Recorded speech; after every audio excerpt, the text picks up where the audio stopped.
Right, ఇక అమరావతి వెళ్దాం. అమరావతి నుంచి మా ప్రతినిధి వినయ్ సిద్ధంగా ఉన్నారు అప్డేట్స్ అందించడానికి. వినయ్, అమరావతిలో ఈ దిత్వా తుఫాన్ ప్రభావం ఏ మేరకు ఉండబోతుంది? వాతావరణ నిపుణులు ఏం చెప్తున్నారు? డీటెయిల్స్ ఏంటి?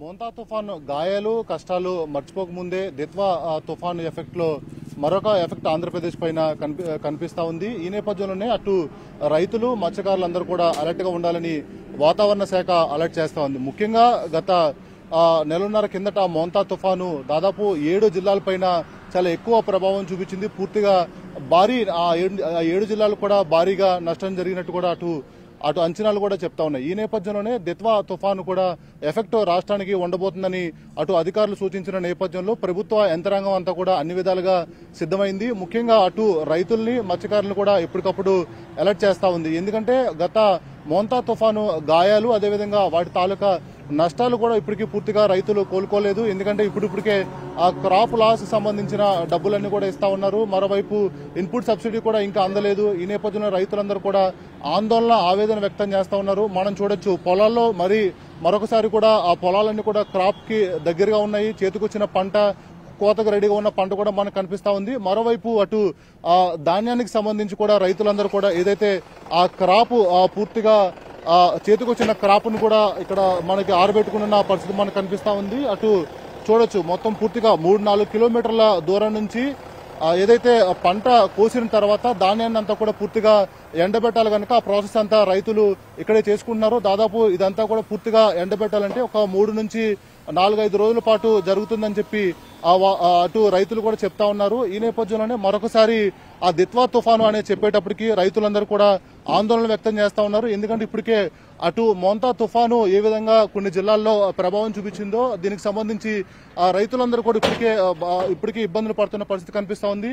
మనం చూడొచ్చు ఇప్పటికే కోత కోసిన ఈ ధాన్యం అంతా కూడా ఇక్కడ ఎండబెట్టుకుంటున్న పరిస్థితి కనిపిస్తా ఉంది. ప్రస్తుతం మనం ఈ ధాన్యం కొద్దిగా తేమగా ఉంది. దాదాపు ఇది 14 నుంచి 15% ఉంటుందని చెప్పి రైతులు చెప్తా ఉన్నారు. ఇది 11% వచ్చిన తర్వాత అటు గవర్నమెంట్ కొనుగోలు చేస్తుందని చెప్పొచ్చు. దాదాపు ఇక్కడ చూడొచ్చు ఈ హైవేలతో పాటు అదేవిధంగా కల్లాల్లో కూడా 1000 ఎకరాలన్నీ కూడా ధాన్యం అంతా కూడా ఎండబెడుతున్న పరిస్థితి కనిపిస్తా ఉంది. మరోవైపు పంట పొలాల్లో అటు వరి కావచ్చు, జొన్న కావచ్చు, మిగిలిన అన్ని పంటలన్నీ కూడా కోతకి సిద్ధంగా ఉన్నాయి. మరోవైపు పండ్ల తోటలు అదేవిధంగా ఇటు కూరగాయల తోటలు కూడా క్రాప్ కి సిద్ధంగా ఉన్నాయి. అయితే ఇప్పటికే మోంతా తుఫానికి సంబంధించి భారీగా నష్టం వాటిల్లింది. ఆదుకోవాలని చెప్పి కూడా అటు కేంద్రానికి కూడా ముఖ్యమంత్రి చంద్రబాబు లేఖ రాశారు. వెంటనే కేంద్రం నుంచి 2 బృందాలు కూడా ఏపీకి వచ్చాయి. ఏదైతే ఎఫెక్ట్ ఉన్న ఆ 7 జిల్లాల్లో పూర్తిగా తిరిగి పంట నష్టాన్ని డ్యామేజ్ అంతా కూడా పరిశీలించిన తర్వాత 4000 కోట్ల వరకు డ్యామేజ్ అయినట్టు కూడా కేంద్రం కూడా గుర్తించింది. ఈ నేపథ్యంలో దానికి సంబంధించి కూడా నష్టపరిహారం కేంద్రం నుంచి ఇంకా రావాల్సి ఉంది.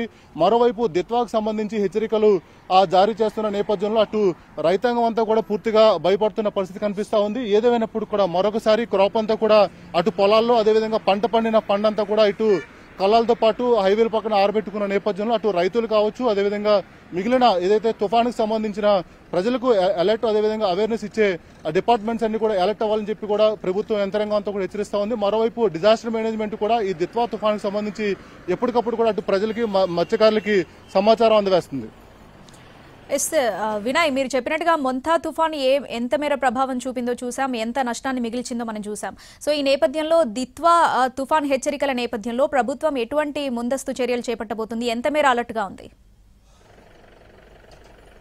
అంటే ముఖ్యంగా ఈ నవంబరు, డిసెంబర్ ఈ 2 నెలల్లో వచ్చే తుఫాన్ అయితే రైతుల్ని తీవ్ర ఇబ్బందులు పెడుతున్న పరిస్థితి మనకు కనిపిస్తా ఉంది. ఎందుకంటే ఈ 2 నెలల్లో అటు పంటలు చేతికి రావడంతో పాటు ఆ పంటల్ని పూర్తిగా అమ్ముకునే పరిస్థితి కూడా ఉంటుంది. ఒకవైపు మనం చూడొచ్చు ఆ పంట పొలాల్లో ఏమో కోతకొచ్చిన పంట సిద్ధంగా ఉంది. మరోవైపు ఈ రోడ్లపైన కళ్ళాలపైన అయితే అటు ఆ పంట వచ్చిన పంటని ఆరబెట్టుకుంటున్న పరిస్థితి కూడా మనకు కనిపిస్తా ఉంది. ఇప్పుడు ఈ దిత్వా ఎఫెక్ట్ ఏమైనా రాష్ట్రం పైన పడితే ఖచ్చితంగా ఇటు ఈ చేతికొచ్చిన పంటతో పాటు అటు అమ్ముకోవడానికి సిద్ధంగా ఉన్న పంట పైన కూడా దీని ఎఫెక్ట్ కనిపిస్తుంది కనుక రైతులందరూ కూడా ఆవేదన వ్యక్తం చేస్తా ఉన్నారు. మరోవైపు మొన్న ఏదైతే మోంతా తుఫాను గాయాలు అదేవిధంగా ఆ నష్టాలు రైతులకు ఎక్కువ ఉన్నాయి కనుక ప్రభుత్వ యంత్రాంగం కూడా పూర్తి స్థాయిలో సిద్ధమైంది.